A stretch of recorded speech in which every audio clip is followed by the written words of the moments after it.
কাতলা মাছের ঝোল, ঝাল এবং দই মাছ খেয়ে খেয়ে আমরা কিন্তু বোর হয়ে গেছি। এবার বানাবো কাতলা মাছের একটি নতুন ধরনের রেসিপি, যা খেলে মুখের স্বাদ একেবারে বদলে যাবে আর একবার খেলে বারবার রান্না করতে ইচ্ছে হবে। চলুন তাহলে দেখে নিই আজকে কি বানাচ্ছি এমন রেসিপি। যেটা বানানোর জন্য প্রথমেই লাগবে কাতলা মাছ। কাতলা মাছ ভালো করে ধুয়ে পরিষ্কার করে নিয়ে লবণ এবং হলুদ মাখিয়ে রেখে দিয়েছি। আর তার সঙ্গে মাঝারি সাইজের দুটো পেঁয়াজ কেটে নিয়ে সেটাকে বেরেস্তা করে নেব। আমি রান্নাটা সর্ষের তেলেই করছি, আপনারা চাইলে প্রথমে বেরেস্তাটা সাদা তেলেও ভেজে নিতে পারেন। তবে সর্ষের তেলে ভাজলে টেস্টটা কিন্তু খুব ভালো হয়, এটা আমার মনে হয়। আমি ভালো মতন সর্ষের তেলে বেরেস্তা করে ভেজে নিয়েছি পেঁয়াজটা। এরপর এটাকে তুলে নেব। তবে একেবারে ক্রিস্পি করে ভাজিনি, শুধুমাত্র কালার আসা পর্যন্তই ভেজে নিয়েছি। এবার মাছগুলো ভেজে নেব।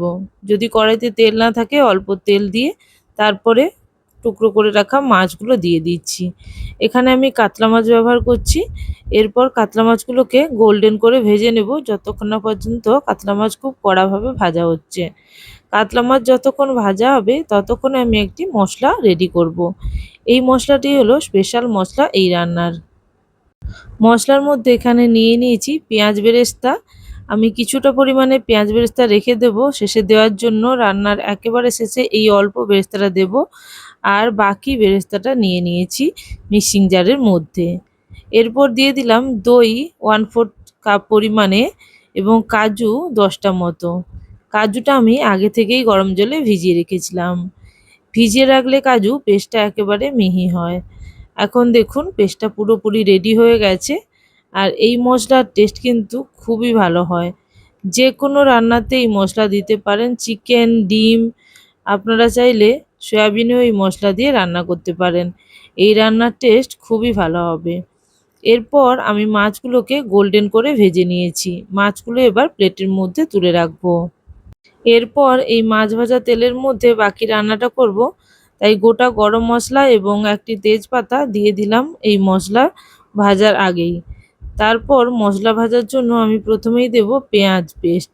এখানে আমি পেঁয়াজ বেরেস্তা যেমন করেছি তেমন একটা মাঝারি সাইজের পেঁয়াজকে পেস্ট করে রেখেছিলাম।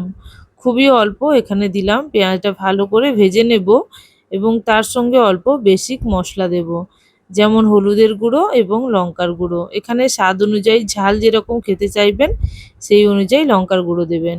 এবার এই কাঁচা মশলাগুলোকে খানিকটা ভেজে নেব। এই মশলাগুলো হাই ফ্লেমে ভাজছি, তাই খুব তাড়াতাড়ি ভাজা হয়ে গেল। এরপর আমি দিয়ে দিচ্ছি আগে থেকে পেস্ট করে রাখা মশলা। মশলা এখানে পুরোটাই দিয়ে দেব। এরপর এই মশলাটাকে খুব ভালো করে কষিয়ে নিতে হবে। যেহেতু এখানে পেঁয়াজটা আগে থেকেই ভাজা আছে তাই মশলা কষাতে খুব বেশি টাইম লাগবে না, অল্প ভাজলেই তেল ছাড়তে শুরু করবে। মশলাটা খুব ভালো করে ভাজা হয়ে গেলে এর মধ্যে দিয়ে দেব অল্প পরিমাণে লবণ। লবণ এখানে আপনারা স্বাদ অনুযায়ী দেবেন। আমি এখানে 1/4 টিস্পুন মতন দিচ্ছি। এরপর অল্প পরিমাণে জল দিয়ে দেব। এখানে গরম জলের ব্যবহার করতে হবে, তাহলে রান্না টেস্ট ভালো হবে। আমি এখানে হাফ বাটি পরিমাণ গরম জল দিলাম। যেহেতু এই রান্নাতে খুব বেশি গ্রেভি থাকবে না তাই অল্প পরিমাণেই জল দিলাম। এবার জল এবং মশলাটাকে ভালো মতন মিশিয়ে নিয়ে দিয়ে দেব আগে থেকে ভেজে রাখা মাছ। এই রান্না করতে খুব বেশি টাইম লাগে না, তবে টেস্ট কিন্তু অপূর্ব হয়।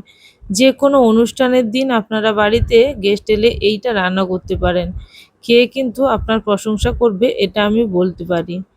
এবার ঢাকনা দিয়ে কয়েক মিনিট রেখে দিয়েছিলাম যাতে মাছের গ্রেভিটা মাছের মধ্যে খুব ভালো করে ঢুকে যায়।